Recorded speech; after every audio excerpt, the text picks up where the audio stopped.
Braki Hawa Brakatha Yahawasha, Braki Hawa Brakatha Yahawasha, Ba Hashem, Rakakwadash, the honors to the apostles, the elders, salutations to you, sincere brothers, teaching in truth and sincerity. Lesson will be entitled WW3 Is Inevitable. Lord, will you are edified. Also, this information was presented by Elder Bond of Mississippi in our group chat. And as you can see, this article states or is entitled How Drone Strike Death of U.S. Soldiers in Jordan Takes Us a Step Closer to WW3. As Trump has warned, and Biden's response could further drag in Britain and play directly into the hands of Putin. Okay, so WW3 is inevitable. It's going to happen. And each day, right, we are a day closer. Now, when you go into that term, rumors of wars, right? I want to say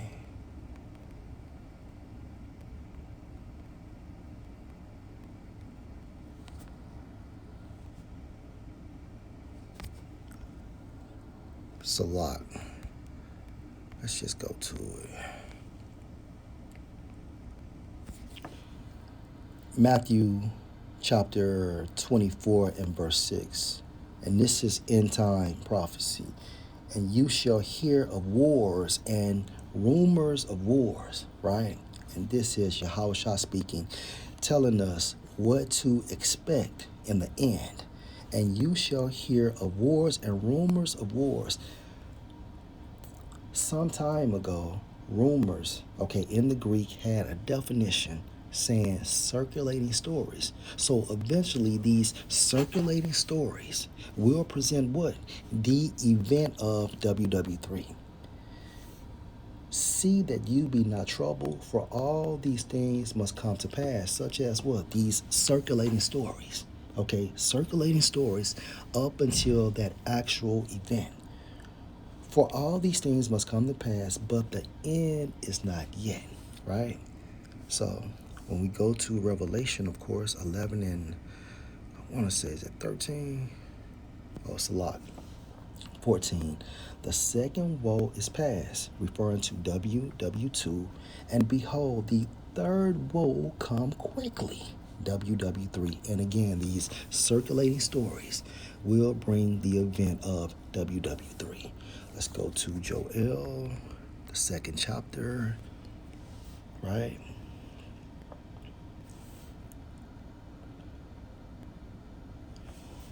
Salak, Joel 3 and 1. For behold, in those days and in that time, when I shall bring again the captivity of Judah and Jerusalem, bring again the captivity, meaning what?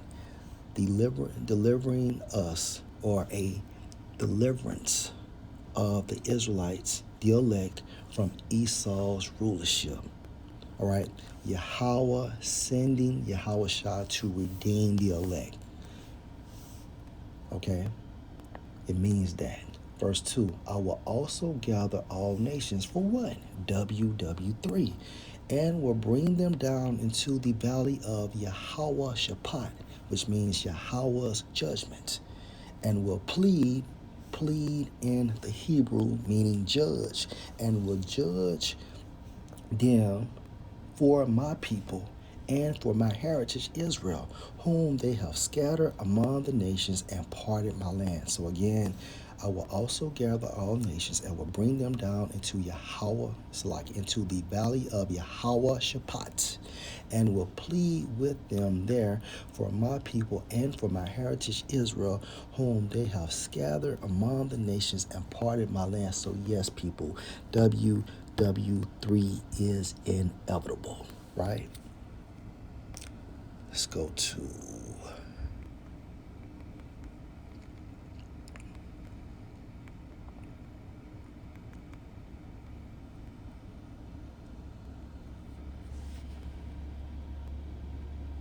Second Ezra 13:1, and it came to pass after 7 days I dreamed a dream by night, and lo, there arose a wind from the sea that it moved all the ways thereof.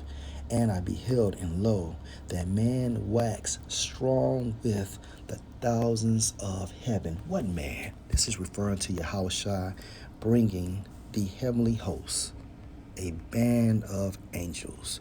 Let's go to Revelation chapter 1 and verse 7. Behold, he, referring to Yahushua, come with clouds, the armies of heaven, right?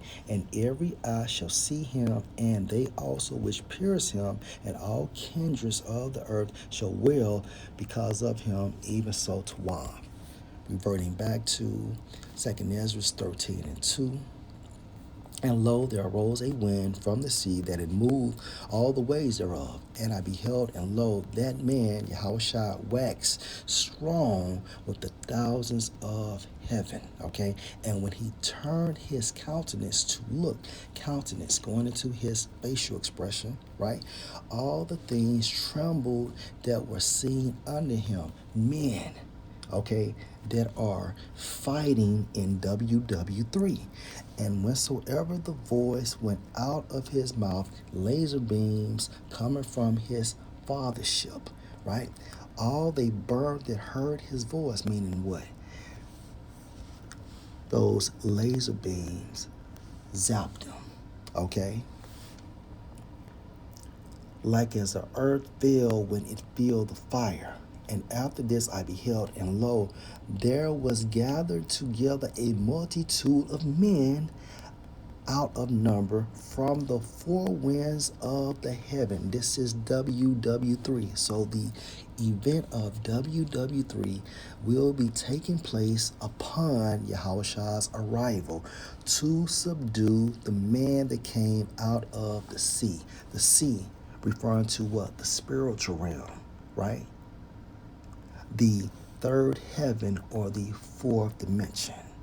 And I beheld, and lo, he had graved himself a great mountain, his fathership, and flew up on it. But I would have seen the region or place whereout the hill was graven, and I could not. And that's the reason why I'm beginning with Apostle Tahar, that he believes via the Spirit that the deliverance, okay, for the Israelites in America will be from one ship, okay? Hence that clouds or a cloud spoken of in Revelation, the book of Revelation. Now, it only makes sense. Remember when Yahushua led us out of ancient Egypt, right? He was in that fathership. So it only makes sense, right, that it happens again the second time out of America, which is also identified as spiritual Egypt. But I would have seen the region or place whereout the hill was graven, and I could not. And after this I beheld, and lo, all they which were gathered together to subdue him were sore afraid. So these military men, okay, participating or fighting in WW3 will band together to fight against Yahushua. And yet there's fight because the Most High is going to put the spirit on them to come against Yahushua. So Yahushua basically can destroy them. And this is within the judgment of Yahweh. And lo, as he saw the violence of the multitude that came, he neither lifted up his hand, nor held sword, nor any instrument of war. But only I saw that he sent out of his mouth, as it had been a blast of fire, and out of his lips a flaming breath, and out of his tongue he cast out sparks and tempests, meaning what? Yahushua will release laser beams on these people, on these soldiers, right? And they were all mixed together, the blast of fire, the flaming breath, and the great tempest, and fell with violence on the multitude which was prepared to fight, and burned them up, every one, so that on a sudden or upon a sudden of an innumerable multitude, nothing was to be perceived but only dust and smell of smoke. When I saw this, I was afraid. So yes, Yahushua will kill, okay, these soldiers, okay, period. So WW3 is inevitable, all right? It's the will of the Most High. Lord, will you edify? Shalom.